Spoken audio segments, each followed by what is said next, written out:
10 September proses ganti mesin Polytron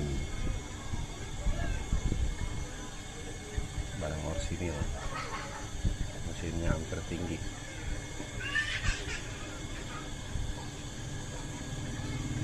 Polytron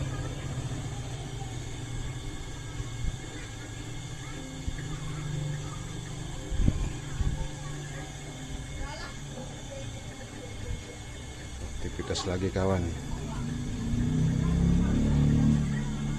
nanti kita lanjutin lagi.